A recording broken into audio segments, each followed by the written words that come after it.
Hi, my name is John Schroeder. I'm with the Mariposa County Resource Conservation District. Reducing the amount of flammable fuel in the landscape is a high priority in our county. This presentation gives you the basics for cutting out unwanted brush, which is a major contributor to our level of danger from wildfire,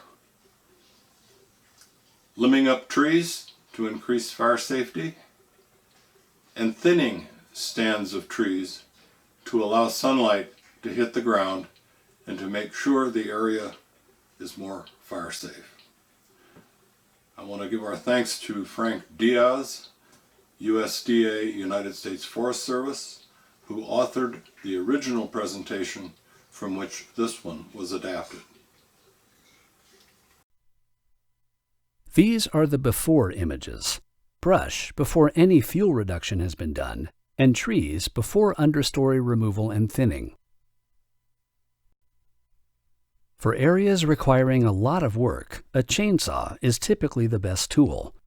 There are, of course, hazards involved with chainsaw use, so refer to your owner's manual and follow the safety directions carefully. Consider attending a safety course. See your dealer for information about how to do that.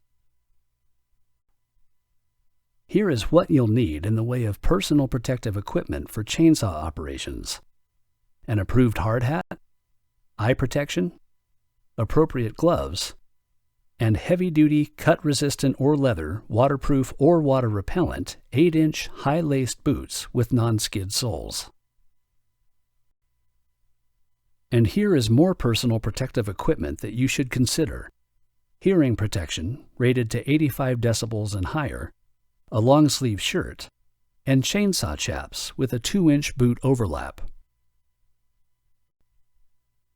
You will want to use hand tools in some situations.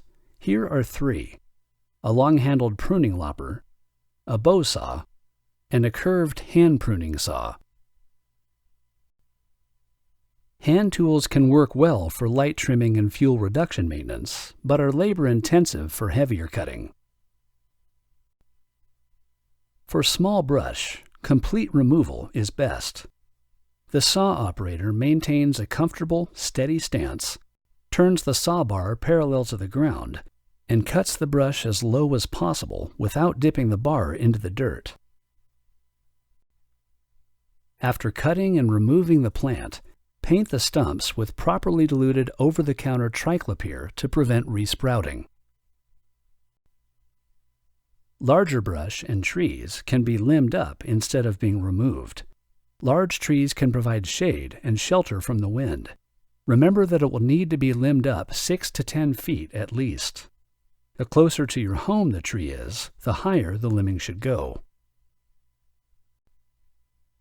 Cutting small limbs off the main tree is pretty basic. Just cut from the top down. Try and cut the limb as close to the trunk as possible without scarring it. Notice the saw operator maintains a steady, comfortable stance to reduce fatigue, and he keeps his eyes on what he's cutting. Shown here is an oak. The before image has both low limbs and brush around the bottom. The after image is free of brush and limbs. For larger limbs, put a small undercut in before you make your final cut from the top. Look for the branch collar and cut just beyond it. This allows the limbs to fall from the trunk freely without pinching your bar and keeps the bark from peeling away and creating a wound to the tree. Also, don't cut in the middle of a branch or leave a stub. Make clean cuts. Don't use wound paint or sealant. And don't remove more than 20% of a tree's limbs in a single season. The final cut comes from the top down to meet your bottom cut, and the large limb will easily fall off. Be sure to watch that your feet are not under where the limb will fall. Always try and stand uphill from the falling limbs, so that they don't roll on you. For the removal of larger trees, and even large brush, you may need to cut them down or fell them using what's known as a pie cut. Remember that felling trees is potentially dangerous, and you should not fell any trees that you are not comfortable felling. If in doubt, please call a professional. The tree that is to be felled needs to be limbed up first to give you a clear area to work under. You then determine the lean, or the direction that the tree would fall if it were to fall on its own.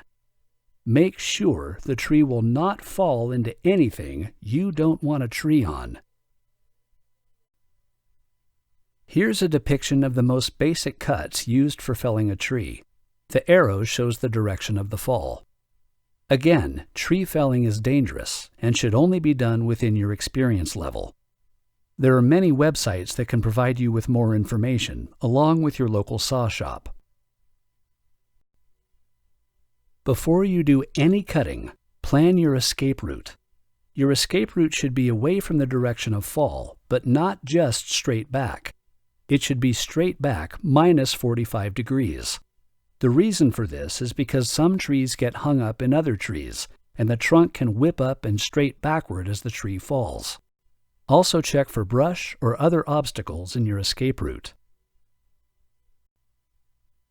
Note that the saw operator cut about 1/3 of the tree's diameter with his face cut.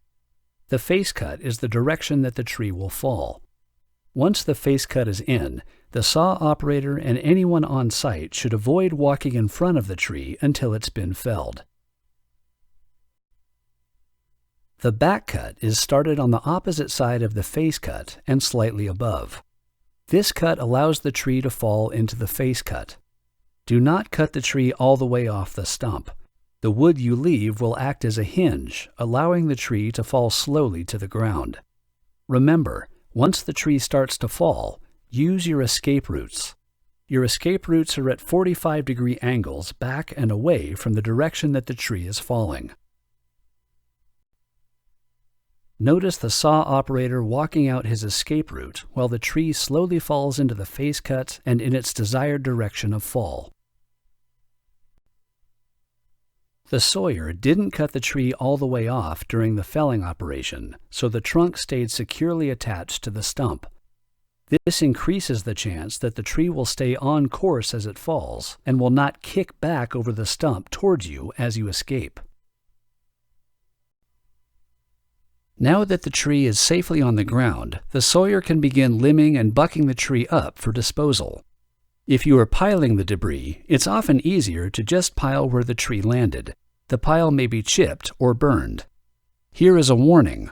Your saw can kick back and injure you if you contact material with the tip of your bar. Engage the material close to the engine, not with the tip. This area was once home to unlimbed trees and dense understory. As you can see, ladder fuel and lower limbs have been removed on both the oak and the pines. This area is also free of other ground fuels and would not carry fire. Thanks for watching, and good luck on your own limbing, thinning, and brushing project.